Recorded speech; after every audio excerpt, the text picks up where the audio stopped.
Good morning everyone. So students, today in this class I am going to discuss about rural development. Okay. So first of all, before proceeding, it is important for us to know about the term rural development. Okay. So what do you mean by the term rural development? Okay.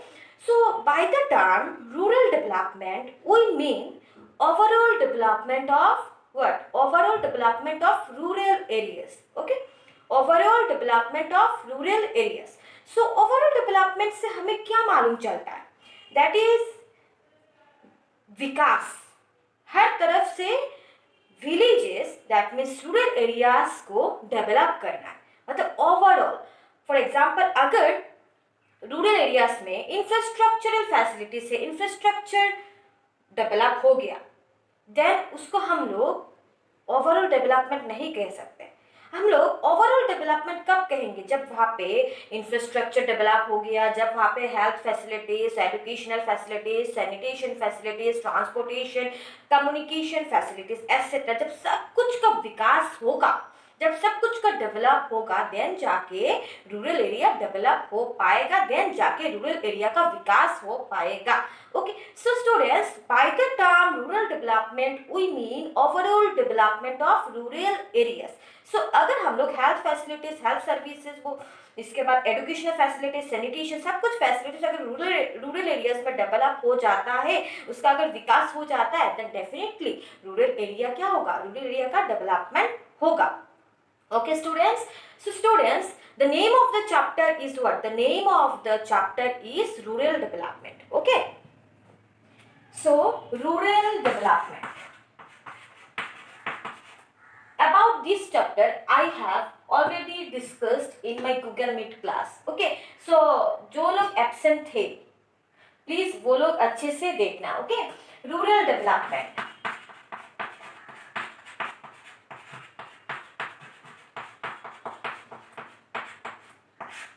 So this is the name of the chapter, and this chapter is from Indian Economy Part B. Okay, so rural development means development of rural areas. मतलब क्या है उसका? development of rural areas. तो rural area का विकास कब possible है? जब rural area में हर तरह का फैसिलिटीज अगर प्रोवाइड किया जाता है, हर तरह का फैसिलिटीज को अगर डेवलप किया जाता है, then only development of rural areas क्या होगा? पॉसिबल होगा students. Okay, so this is called rural development. Rural development means development of rural areas. तो वहां पे देखो, मैं बोलती हूँ आपको, अगर educational facilities,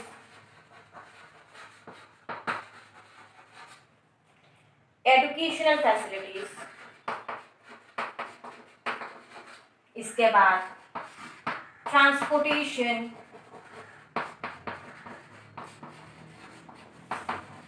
facilities, third sanitation facilities, fourth infrastructural development,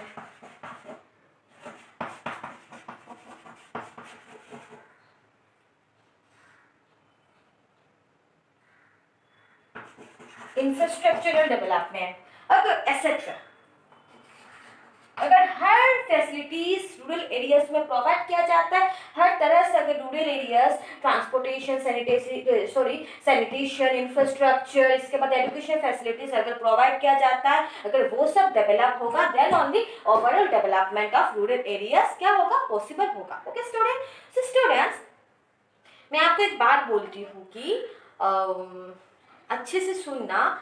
so more than 70% population of India till now living in rural areas. Okay, around 70% population in India living in rural areas. कहाँ पे रहते हैं वो लोग? गांव में रहते हैं.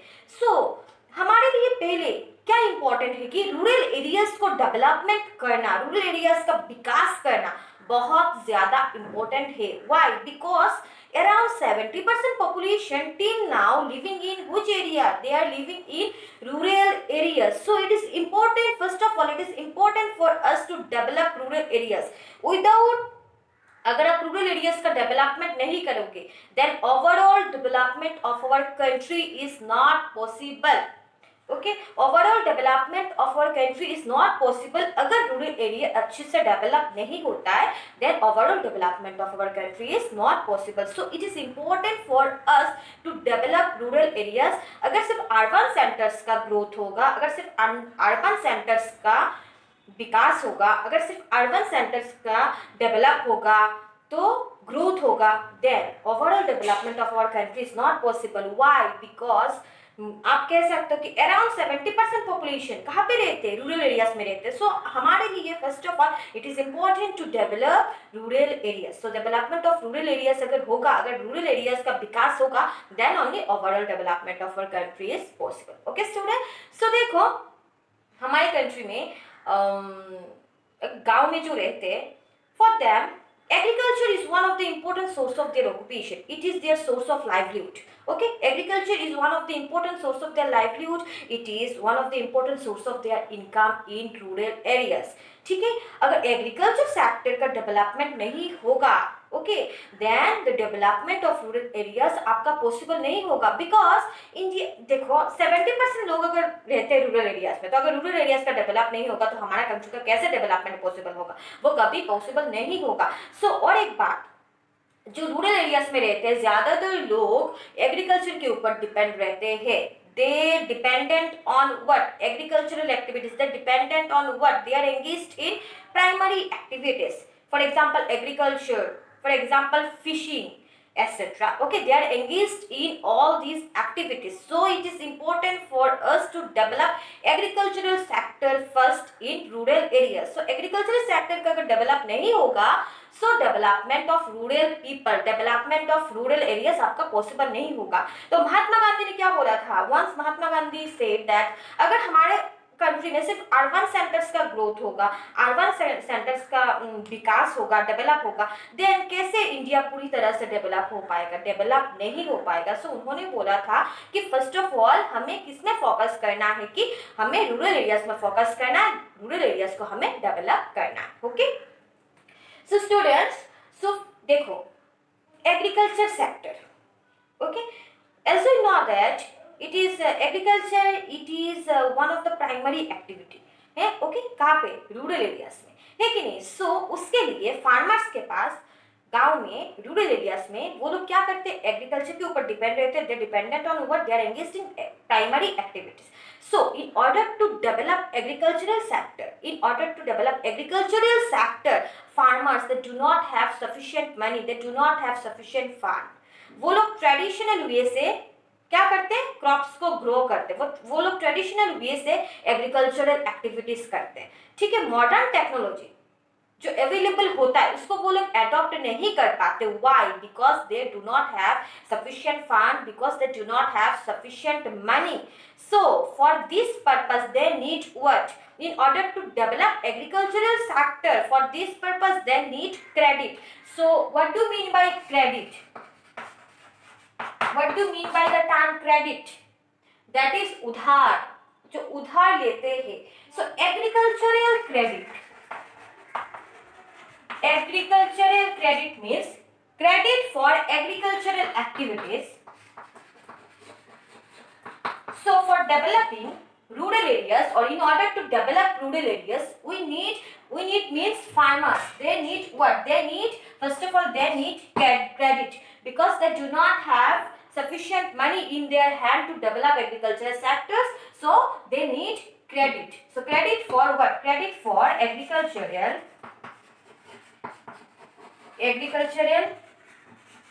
activities. Credit for agricultural activities. उन्हें क्या चाहिए? एग्रीकल्चरल एक्टिविटीज करने के लिए क्रेडिट चाहिए। सो this is called what? This is called agricultural credit, है कि नहीं? सो देखो स्टूडेंट्स, सो क्रेडिट लेने के लिए there are mainly two sources of credit. There are mainly two sources of agricultural credit. One is institutional source and another one is non institutional source. So non institutional source मतलब क्या? जो मतलब कुछ मतलब organisation नहीं, लेकिन institution मतलब क्या है? एक ऑर्गेनाइजेशन है, इंस्टीट्यूशनल मतलब जो ऑर्गेनाइजेशन है, बट नॉन इंस्टीट्यूशनल मतलब वो एक ऑर्गेनाइजेशन नहीं है। तो नॉन इंस्टीट्यूशनल से हमें मालूम चलता है जैसे कि हमारा फ्रेंड्स, जैसे कि आपका रिलेटिव्स बोलो, या फिर आपका traders, zamindars, okay, money lenders, all they are what, उसको हम लोग क्या बोलेंगे, non institutional sources of credit.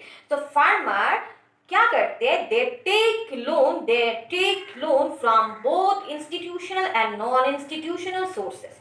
They institutional मतलब जो एक ऑर्गेनाइजेशन होता है, फॉर एग्जाम्पल बैंक्स, जैसे कि आपका रीजनल रूरल बैंक्स, इसके बाद आपका कॉमर्शियल बैंक्स, इसके बाद नाबार्ड, इसके बाद सेल्फ हेल्प ग्रुप जो होता है वो भी एक ऑर्गेनाइजेशन होता है, ठीक है, जिससे गवर्नमेंट, जिसका एक लीगल कुछ मतलब गवर्नमेंट से जिसका परमिशन मिलता है। जो सेल्फ हेल्प ग्रुप वो भी एक ऑर्गेनाइजेशन है जिसको गवर्नमेंट से परमिशन, लीगल डॉक्यूमेंट मिलता है, ठीक है। सो देखो स्टूडेंट्स, सेल्फ हेल्प ग्रुप, इसके बाद आपका NABARD, regional rural banks, commercial banks, all these are what institutional sources of credit. And non institutional से हमें क्या मालूम चलता है, जैसे कि जमींदार्स, जैसे कि ट्रेडर्स, जैसे कि relatives, friends, etc. Okay, so they take loan so farmers they take loan from both institutional and non-institutional sources of credit. Okay, so please अभी वो आप लोग देखो।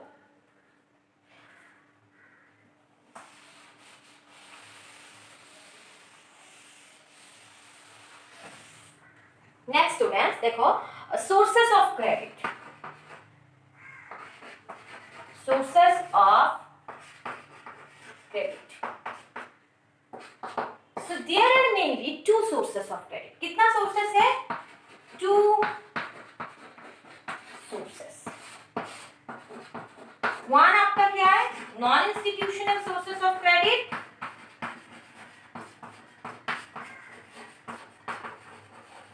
Non-institutional sources of credit.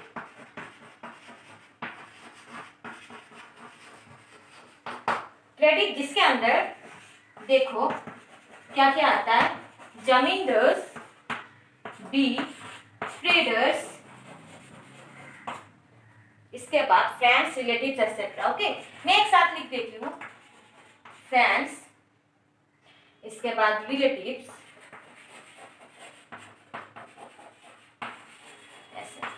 Okay, वो सब क्या है स्टूडेंट्स, वो सब आपका non institutional sources of credit है, जहां से फार्मर्स को क्या मिलता है, जहां से फार्मर्स को क्रेडिट मिलता है। क्यों मिलता है loan? Only for agricultural development, okay, mainly for the development of agricultural sector. Okay, agriculture को डेवलप करने के लिए फार्मर्स लोग क्या करते हैं, non institutional sources of credit से भी वो लोग क्या करते हैं, लोन लेते हैं। ओके, सो देखो वो लोग जो नॉन इंस्टीट्यूशनल सोर्सेस से क्रेडिट लेते हैं उसका बहुत ज्यादा मतलब एडवांटेज तो है, वो लोग मतलब फार्मर्स को लोन देते, वो तो डेफिनेटली एक एडवांटेज है, लेकिन उसका डिसएडवांटेज भी है। क्या disadvantage? In return they charge high rate of interest. इन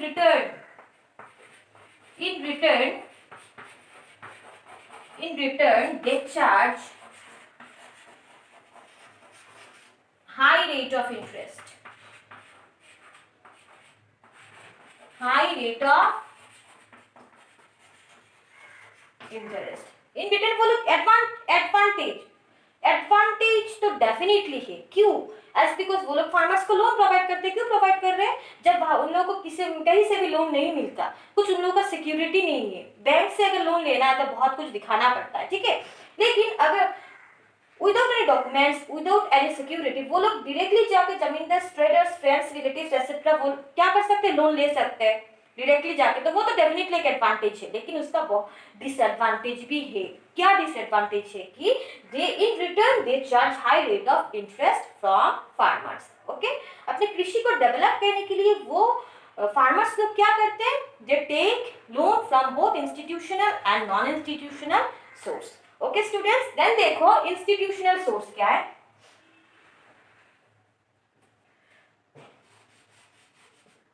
देखो इंस्टीट्यूशनल सोर्सेस ऑफ क्रेडिट, जैसे कि आपका कॉमर्शियल बैंक्स,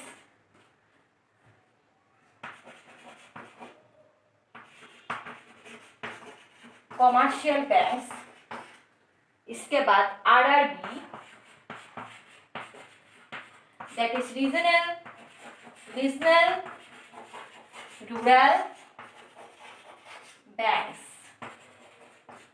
देखो रीजनल रूरल बैंक्स जो होता है ना वो हर एक डिस्ट्रिक्ट में होता है। उन लोगों का मेन मोटिव क्या होता है कि क्या मेन मोटिव होता है, रूरल एरियाज को डेवलपमेंट करना, एग्रीकल्चर सेक्टर को डेवलप करना। ओके, देन देखो NABARD,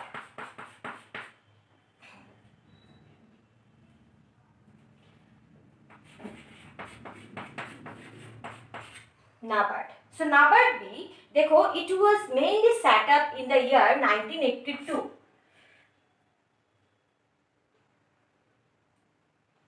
sorry 1982। students 1 minute। so students, what is the full form of NABARD? What is the full form of NABARD? The full form of NABARD is National Bank for Agriculture and Rural Development। मैं वहां पे लिख रही हूँ, ठीक है, national bank for agriculture and rural development. देखो, so students, National Bank for Agriculture and Rural Development, it was mainly set up in the year 1982 and their main motive क्या होता है कि एग्रीकल्चर सेक्टर को डेवलप करना, rural develop मतलब rural areas का development उसका मेन मोटिव होता है। जिस तरह से RBI, that is the Reserve Bank of India, it is an apex institution, it is the highest bank of our country। Other commercial bank का सबसे ज्यादा मतलब एपेक्स इंस्टीट्यूशन कौन सा है, सॉरी जैसे कि कमर्शियल बैंक का हेड कौन होता है, RBI, reserve bank of India. ठीक उसी तरह से जो बैंक एग्रीकल्चर डेवलपमेंट का काम करता है, रूरल डेवलपमेंट का मेन मोटिव होता है, उसका मेन एपेक्स इंस्टीट्यूशन कौन होता है, दैट इज नाबार्ड। जिस तरह से कमर्शियल बैंक्स का हेड कौन है, आरबीआई, ठीक उसी तरह से जो बैंक्स रूरल एरियाज का डेवलपमेंट का काम करता है, एग्रीकल्चर डेवलपमेंट का काम करता है, उसका एपेक्स इंस्टीट्यूशन कौन है, दैट इज नाबार्ड। वो क्या करता है, बहुत सारा पॉलिसीज, गाइडलाइंस, फ्रेमवर्क वो सब बनाता है, ठीक है। एंड अदर जो बैंक्स होता है जो रूरल डेवलपमेंट का काम करता है, एग्रीकल्चर सेक्टर को डेवलप करने का काम करता है, उसको गाइडलाइंस कौन प्रोवाइड करता है, दैट इज नाबार्ड। ओके, वो क्या है, वो सब बैंक का क्या है, हेड होता है, ठीक है students. So NABARD that is national bank for agriculture and rural development. Okay, so देखो institutional source of credit, all these are the institutional source of credit. अगर वहां से लो फार्मर्स लोन लेता है, देन बैंक क्या करता है, उससे बैंक इन रिटर्न उन लोगों से क्या लेता है, दे चार्ज क्या, जो रेट ऑफ इंटरेस्ट होता है, they charge low rate of interest. Okay, in return they charge low, जो रेट ऑफ इंटरेस्ट क्या होता है वो लो होता है, ठीक है। देखो बैंक से लोन लेने के लिए हमें बहुत सारा डॉक्यूमेंट्स चाहिए, हमें बहुत सिक्योरिटी चाहिए, बैंक आपको वैसे ही लोन नहीं देगा, है कि नहीं। बैंक के पास आपको आपका कुछ सिक्योरिटी, जैसे कि आपका कुछ डॉक्यूमेंट्स वो सब दिखा के आपको क्या करना पड़ता है, बैंक से लोन लेना पड़ता है। लोग क्या करते हैं, जब बैंक से उन लोग को लोन नहीं मिलता है, वो लोग जाके नॉन इंस्टीट्यूशनल सोर्सेज से जाके लोन लेते हैं, जिसके पास डॉक्यूमेंट्स नहीं है, कुछ सिक्योरिटी नहीं होता है। लेकिन नॉन इंस्टीट्यूशनल सोर्सेज से जब जाके वो लोग लोन लेते हैं, इन रिटर्न दे क्या चार्ज करते, दे charge high rate of interest. But bank से अगर लोन लेते हैं देन उसको तो सिक्योरिटी देना पड़ता है, बहुत सारा डॉक्यूमेंट शो करना पड़ता है, लेकिन they charge low rate of interest as compare to non institutional sources of credit. Okay students, so देखो there are mainly two sources of agricultural credit, one is institutional source and other one is non institutional sources of credit. Okay students, I hope वो जो topic है आपको समझ में आया है, and if you are facing any problem then definitely we will discuss in our Google Meet class। जिन लोगों ने Google Meet क्लास में मतलब जो लोग Google Meet क्लास में एब्सेंट थे, फॉर देम वो लोग क्या करना, वो वीडियो अच्छे से देख लेना, then you will understand everything। okay, so students, for today this much, thank you।